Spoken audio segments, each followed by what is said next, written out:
in January this year, the government with much fanfare had a Purple Fest where minister said they spent 7 crores. And this year they are planning to have an international Purple Fest. So, and till date, even though 8 months have passed, and we are on the organizing committee of the Purple Fest, statement of accounts have not been given to us on what they have spent this money of 7 crores. Also, it is very shocking to note that our Goan persons with disabilities, the children did not receive a participation certificate, nor they have received a mug of the Purple Fest costing 15 rupees for one certificate, 150 rupees per mug.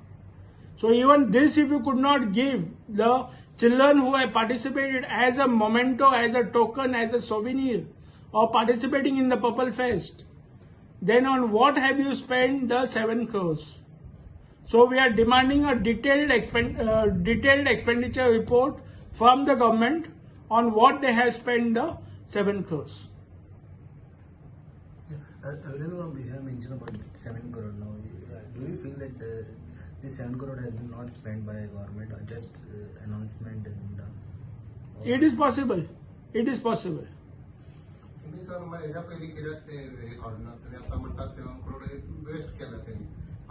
But it is wasted or utilized? We don't know on what they have spent. No account is given to anybody. No, they are just making statements. Is it waste of money or? It is waste of money. No, 7 crores. Waste of money. Yeah. The Purple Fest is waste of money. You want to say that? No, it is the Purple Fest is not a waste of money. 7 crores on the Purple Fest is a waste of money. The Purple Fest could have been done with 3 crores or 4 crores. We could have done the same Purple Fest. So it was Okay, so on what have you spent the 7 crores?